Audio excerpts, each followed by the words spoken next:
Cool.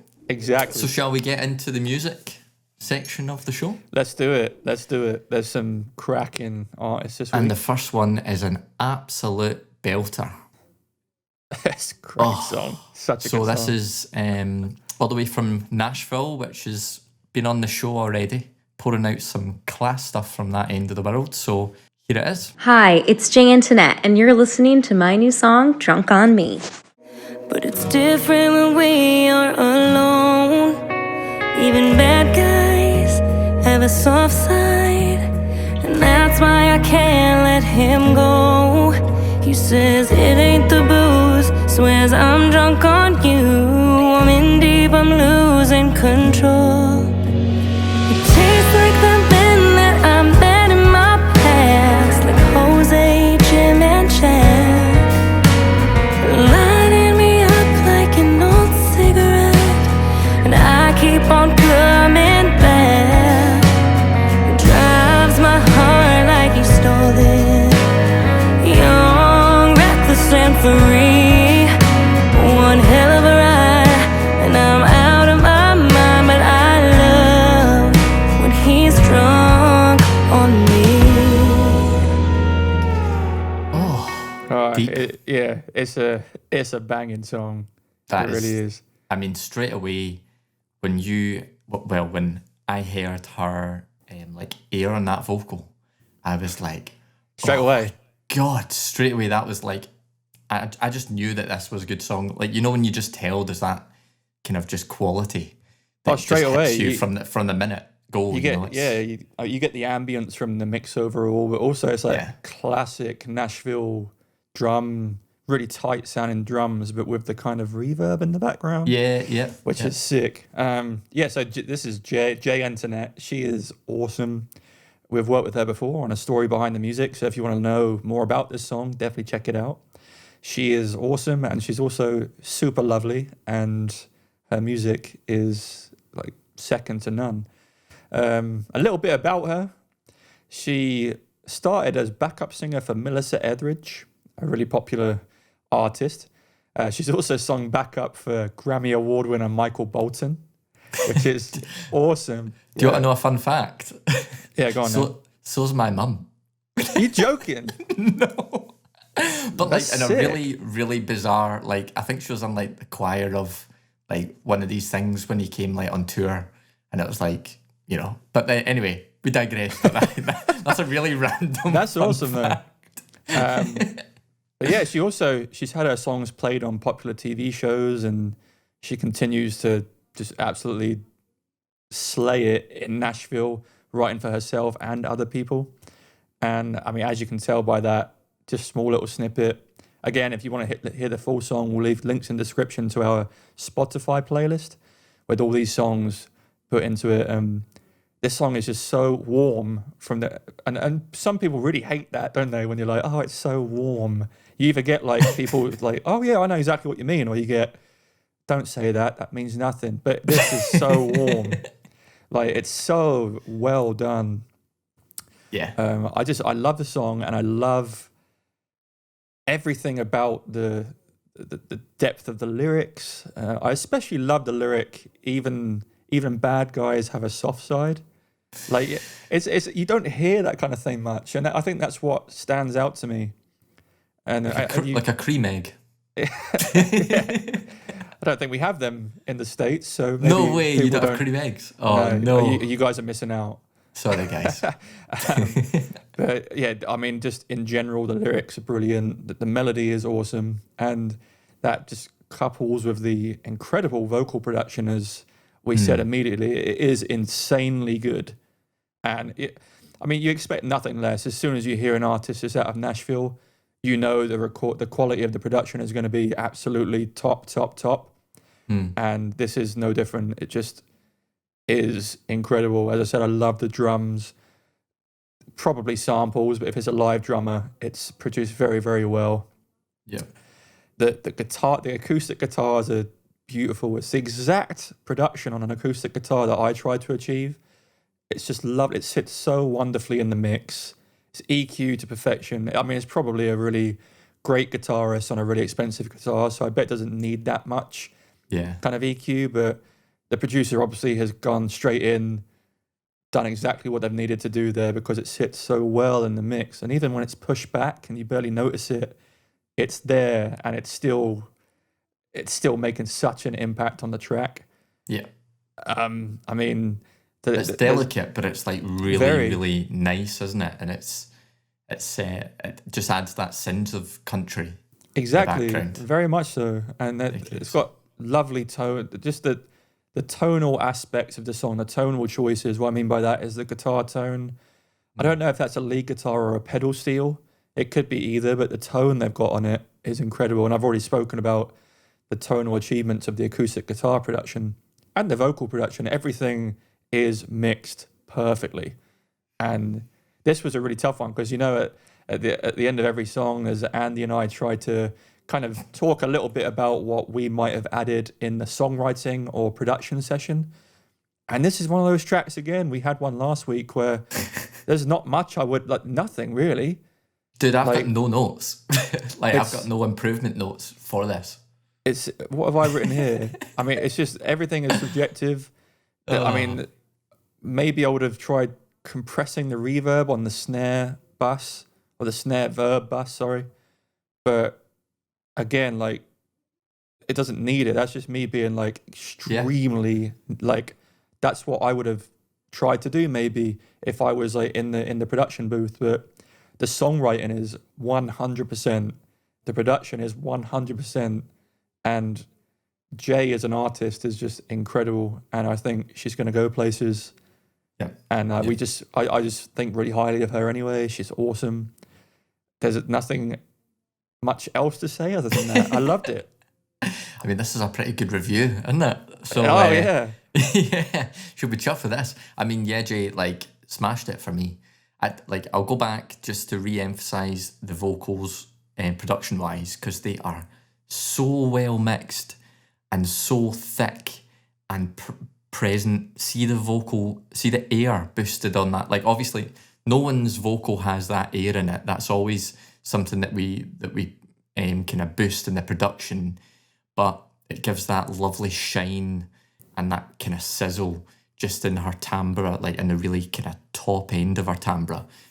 You can tell that the mic has been absolutely, if it's not an expensive mic, I'm very impressed with the sound that it got.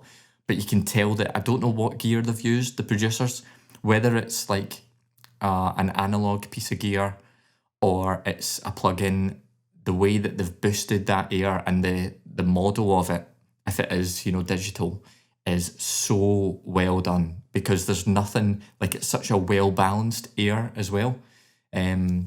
Sometimes when I'm kind of boosting air, you don't get that smoothness, and there's spikes that come through in certain frequencies, and you'd need to do a bit of treatment there. This just sounds really smooth, but really, it's just really, really good. I want to pay particular homage to that slide guitar, because me and Tom love a lead guitar line, and this wasn't really a lead, was it? But it was just in the background going yeah, it's just presence, isn't it? It's just presence and shine.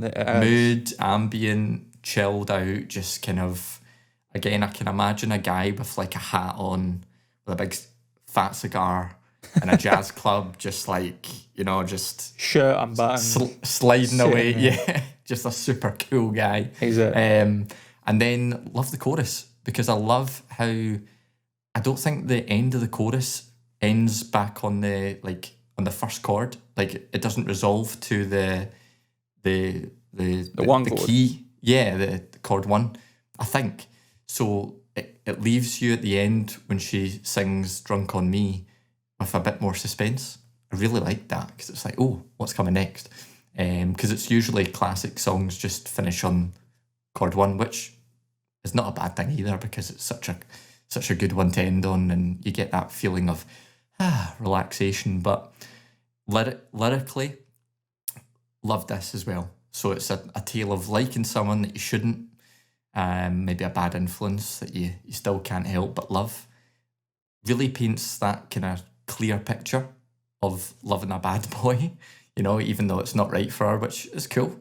And she sings it in a really pensive and reflective mood, which I really liked, you know, and it really suits this kind of reflective. It's like a reflection on, you know, maybe an experience that she's had or whatnot. And I listened to our kind of the behind the scenes footage that she shot for us, where she talks about the song and stuff.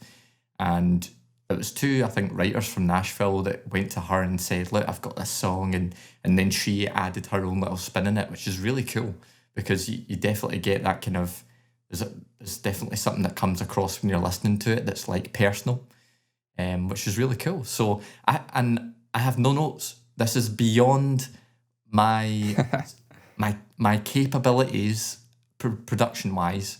It's literally, I have no notes there, and that's really good for me, because I think clearly Nashville is like a hub for amazing music and amazing producers. I'm going to assume that she's went to a really top end, you know, well-respected producer for this track, and I cannot really pick fault, if I'm honest. It's beyond my capability, so that's all I've got to say. Really good. I mean, we spoke about the vocal production, but let's commend the vocal performance as well, because you don't get that production without the performance. Totally. Smashed it.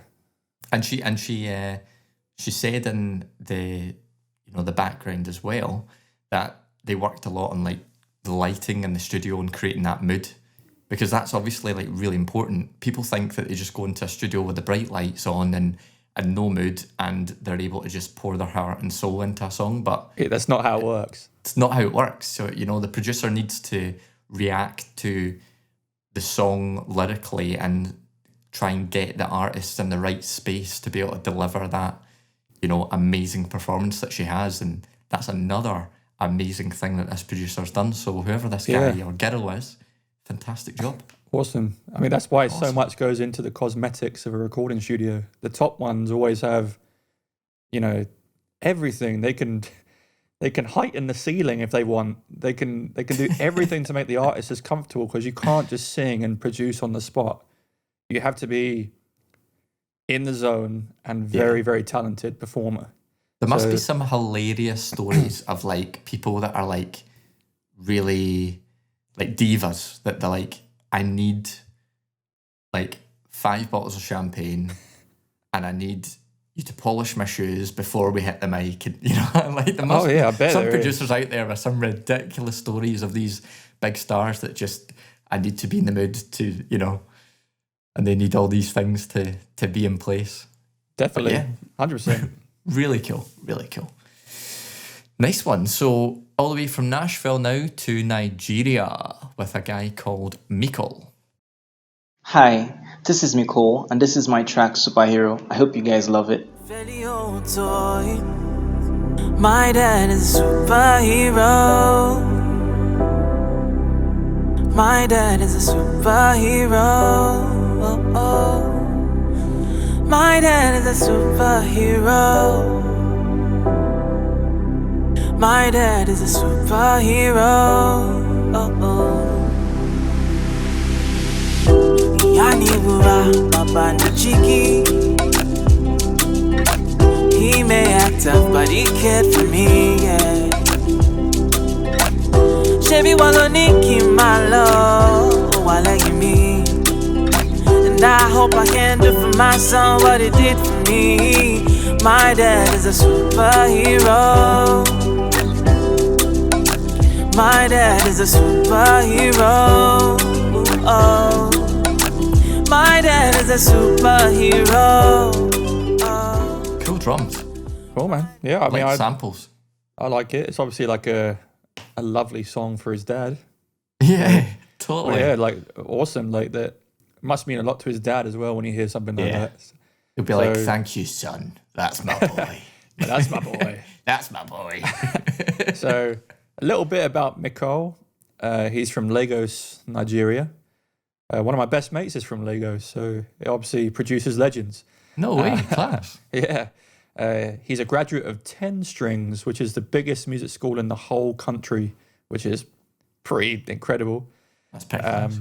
He's won the Vision Awards, Upcoming Act of the Year Award in 2015, and the, forgive me if I don't say this right, the Gabedu R&B Track of the Year in the same year. It's spelled Gbedu. I apologize, man, if I'm not saying that right. Do let us know in the comments.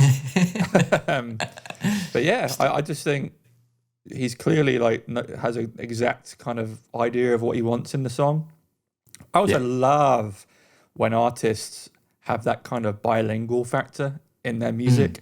So he kind of comes in and out of English and I don't know what like language of Nigeria. I know Nigeria's got a lot of languages, but I love that. I just love it when artists express their culture through their music. And, you know, a big artist that does it, Camila Cabello, she does it like with the Spanglish, coming out of English and Spanish. Yeah. Awesome.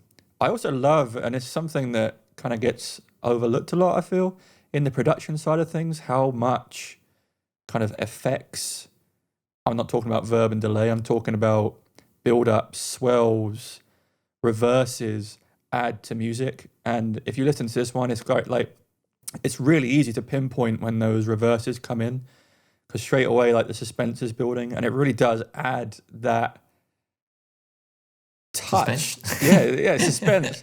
Was it Funnily enough.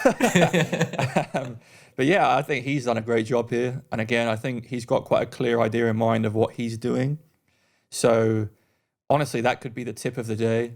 Don't overlook the effects of the swells, the reverses, you know, the sub drops, all that kind of thing adds so much to a track. Also the shakers, like he's got shakers in there like throughout that just add that kind of swing element that keeps your head moving, which is really cool. And again, it's something that gets overlooked a lot, but just a shaker adds so much.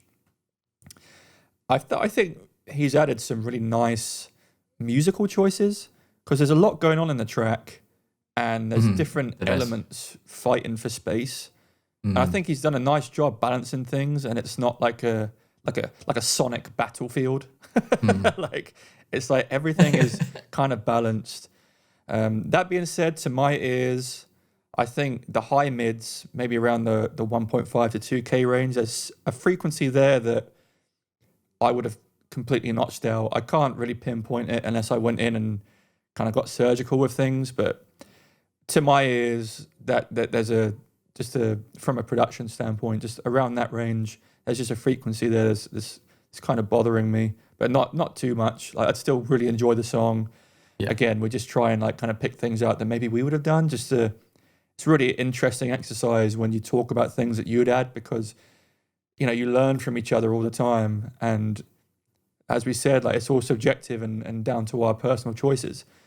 I'd also like, as a songwriting point of view, just that My Dad is a Superhero hook, maybe I would have taken that in a different direction at times, just so it's not as repetitive. And I can see exactly what he's trying to do. He's trying to make the hook very clear and obvious and get it stuck in your head. And it's a catchy hook. I mean, I really liked it, but I would have maybe like, you know, I'd have done something slightly different there. Maybe added some harmony in underneath, build it up slightly differently. And just at times the reverb's a little overpowering. So I might just tame that a little bit, but I think you've done a fantastic job, man. I'd be intrigued to see how you produced and wrote it. What kind of English person? I can't even speak.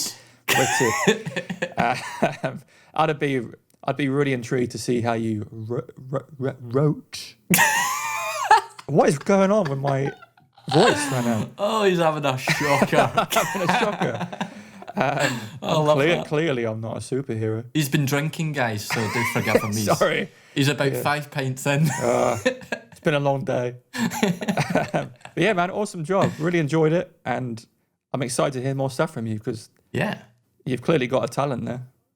He's got cool commercial R&B rap vibes straight away.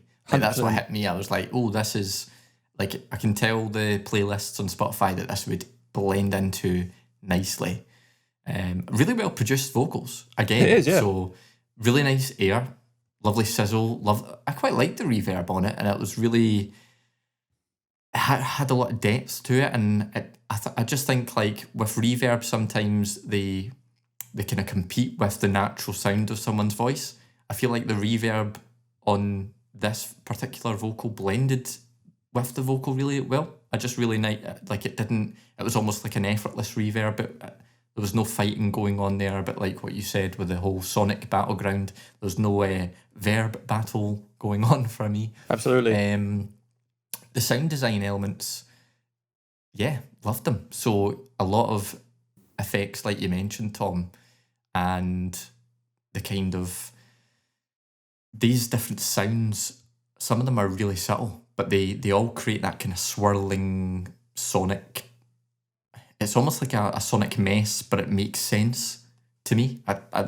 It's maybe not the best way to describe it, but it just kind of, I really just like that kind of whirling around, and the build effect that you used as well just before the kind of drop to the main chorus hook. Really like that. But I think the main thing I liked in this song was the drums. I loved I couldn't quite work out what the drum sounds were, but they're obviously samples, right? But they've got this cool, interesting kind of sonic sound to them, I guess. And I don't know if he just took them from a sample pack, or if some of them he recorded, but they're really cool. And one of the drum sounds is almost like a kind of guitar-like synth, kind of plucked kind of synthy sound. So it was a bit melodical and tonal as well, which was quite cool. I really liked that. Loved the bassy pad. So in the verse, when it's like at the very, very start of the snippet that we played, he's got this really, really warm bassy pad that's going on, and that was, I like that in the background. That was really nice. And yeah, just again, good like levels in the track. I think that the amount of bass that you chose to balance in the low end was probably kind of perfect for me. It wasn't too overpowering, but I wasn't lacking it either. I think like listening to it, you got that definitely bang on. Yeah, in terms of looking to improve it, I guess for me, I'm kind of like the same. I noticed a bit around the 800 hertz region, so just a bit less than your 1 to 2K. But there was the piano, I think it was on the kind of panned right side, it was just maybe a bit kind of too much in the 800 hertz region for me. So a bit of ducking of that would have been just nice to kind of soften it. It's a bit too kind of, I don't know if tinny is the word, but it just sounded a bit too, yeah, I guess I'll go for tinny. Who knows? we'll pick a name. We'll call it tinny. And yeah, I agree. The lyrical element, obviously my dad as a superhero is super transparent and clear, and a very raw and direct hook, which I liked. And I liked the fact that it was repetitive, because you got the emphasis of how much his dad is a superhero. But yeah, I'm like you. I prefer just a little bit of variation and development of the lyrics in general. So a bit more, tell us a bit more about your dad kind of thing, rather than just repeat my dad is a superhero. Maybe different lyrics that emphasize that and give us a bit more background and make it a bit more real as to, why he's a superhero and that kind of thing. But really, yeah, I loved that song. Really cool. Really cool. Yeah, I really like his voice as well. I think he's got a lovely voice. He does. Really nice voice. And he's clearly doing very well for himself, with all those awards that you mentioned at the start. So hats off to you, my man. You're grafting and it's getting there. Definitely. Yeah, I can't wait to hear more, honestly. Yeah. And what a small world that he's from the same place as one of your best friends. That's crazy. I mean, Lagos is a huge city, man. It's probably one of the biggest in the world. Shows you what I know. Shows you what I know. Cool. Well, that leads us on to our next track, which now we're going from Nigeria. I love this. See, when I introduce songs and we go from like one end of the world to the other. Over the world, yeah. I love this. So now, guys, we're going to take you on a trip all the way to Israel. Hi guys, my name's Avaya, introducing my new single, Pathetic.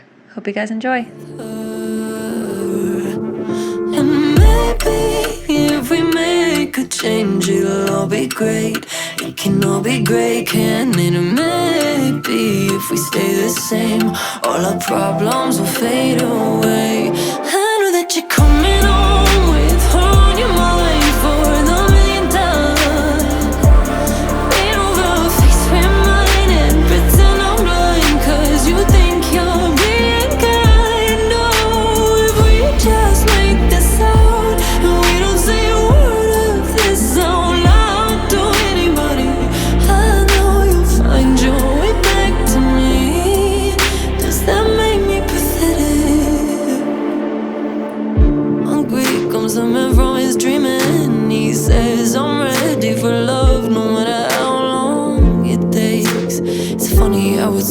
sounds so sweet. That is just so good. Quality, isn't it? I really like this song. Love that song. It's wow. They use like a clock sample, yeah, awesome, and then it like again it kind of builds up into this awesome piano in the background that's like shining right at the top end of the piano, and then we've spoken about it before, the amount stripping everything back, completely silent for like one beat, does everything before the chorus. I know that you do, and it's just her vocal and then everything explodes, and the chorus is so wide and so cool, and I love it. I think she's done a great job. And you know, like a little bit about Avaya, she is from Israel, as we mentioned. She had private vocal lessons when she was very, very young, which pays off, especially if you go follow her on social media. She does some amazing covers. She's actually classically trained as well, which from her music comes through immediately as soon as you start listening to some of her harmony. Her harmony choices are very clever. Like, you don't hear those kind of harmony choices in mainstream music a lot because it's so classically inspired. Very, very good musician, you can tell. She clearly understands exactly what she wants to do, which again is amazing. She's performed all over Israel, and if she continues making music like this, it's only a matter of time before she takes over. Like, only a matter of time before we see you on Eurovision, I hope, because that is just... Oh, I would love that. Yes, that'd be so good. She'd win it. She'd win. Yeah, with that. This really is this song could be anywhere. It could be on radios all over the world, and it wouldn't be out of place. It's that good. Yeah. Very... Almost, I could imagine, like, if Avaya wanted to sell this track, someone like Shakira would do it justice, because it's kind of very Shakira-y. Some of the vocal choices, very Shakira-like, and I think that's clever. The kind of vocal tone and performance she gives is very, very, very good. And you can tell she's a very good songwriter. And again, we've done a story behind the music video of Avaya, and she speaks a little bit about the story and how she wrote it and recorded it, and she self-produced it. And it's incredible if she mixed and mastered it, or if she sent it off for mixing and mastering, because it's so good. Oh, so that's good. what I was thinking. Yeah. But again, like, you know, like she speaks a little bit about the track, and she recorded it just into a Focusrite 1 or 2 channel interface. So there's no preamps or anything other than what's inside the interface. And to achieve the air that she's achieved, again, like we spoke with Jay, the performance on the vocal is top notch. Can't beat it. She couldn't have done any better if she tried. And she did it in her closet, I think. And she'd recorded the vocals in her closet in her room. Yeah, like what? So, I mean, I could, that you couldn't achieve. You'd be hard pressed to achieve that in a professional studio. Yeah, like, she's done a fantastic job, and like everything strips back at the right time. She pulls everything back into place at the right time. The song takes so many twists and turns.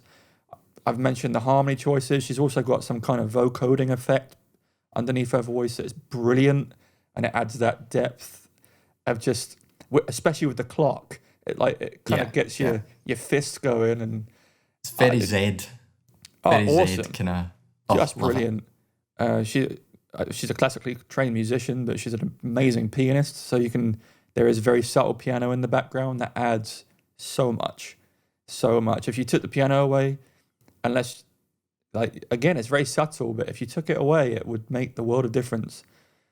I mean, this was another one I just really struggled to pick anything out. The only thing that I noticed, and you're never going to escape this without like a hugely expensive mic, a hugely expensive preamp, you know, a mixing console, like top producer, I was finding it slightly sibilant in spots where, you know, everything's pushed back, but the air they've achieved on the vocal, there's no way of taking that away.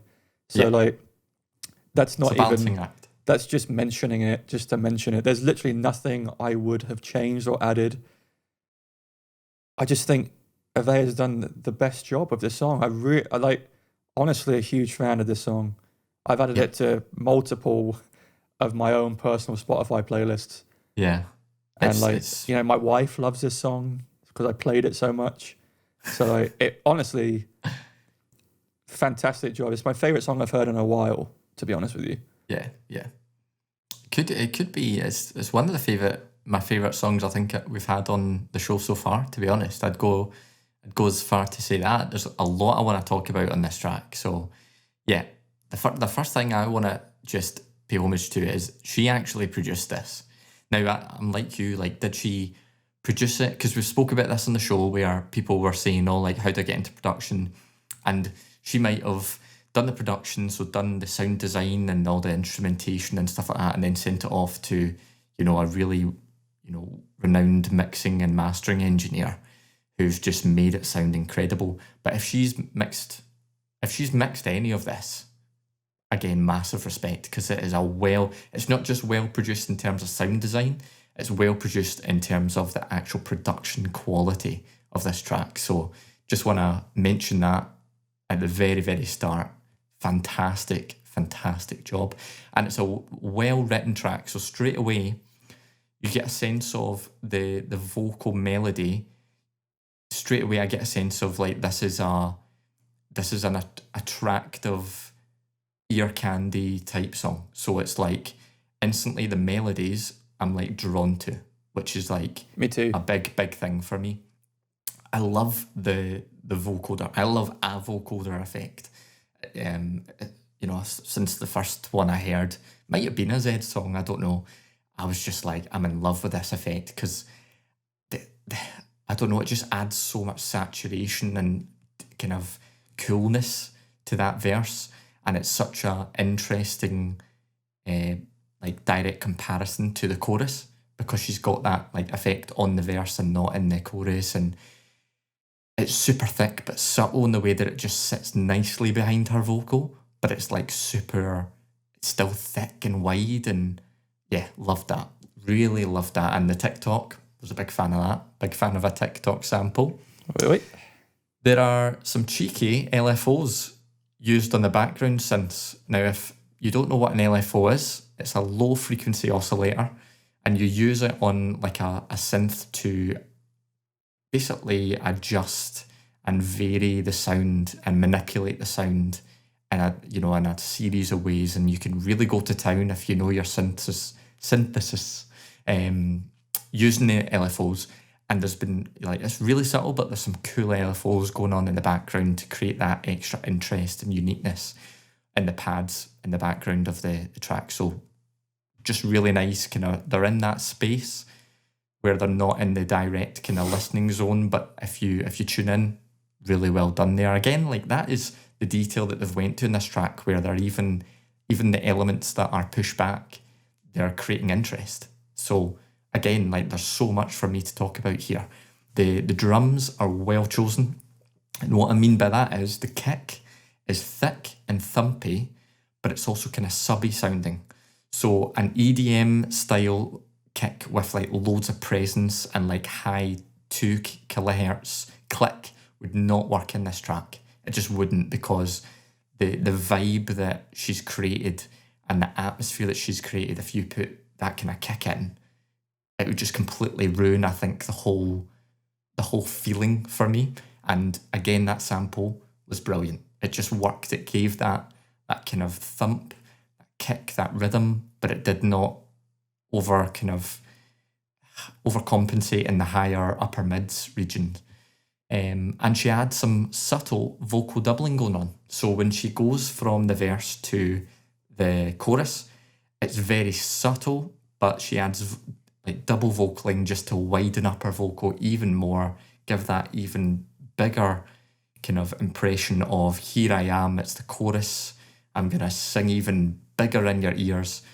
And I love that. Really, really well produced track. I think if I'm looking to critique it in any way at all, because it's so wide in the stereo field, there was maybe just a bit too much 400 to 600 hertz, like in the like hard panned areas. I think for me that's just being hypercritical, and there's quite a lot going on production-wise.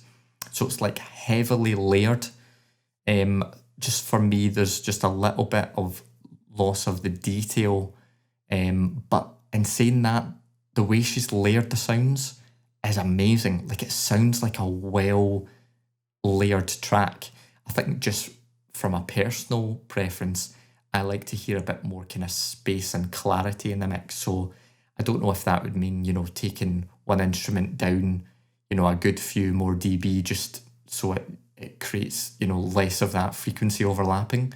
Or if you take a couple of instruments out and really just focus on the ones that you've got, just having it in the space and opening up that frequency spectrum. I don't know, but that's just I guess my personal perspective, but one of my favourite tracks so far. So, and it'll be in the Songwriters Lounge Spotify playlist, guys, and it needs to be spun.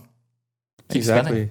I mean, honestly, don't forget to check out how the story behind the music video, because do that. It's really interesting, totally. And she shows you her home studio, and it's brilliant. She's done a fantastic job. She has. So mad respect for you, and please send us some of your stuff in the future. Please. Absolutely. Please. Because we're fans. I mean, I'll know about it before you Tom, send it. Yeah, Tom's wife's a fan now as well, so he'll probably find out that way. Yeah, we've got your posters up on the wall. Yeah, they've got mugs, they've got t-shirts. Everything. Creepy. No, they've maybe not went that far. But no, brilliant. Really cool.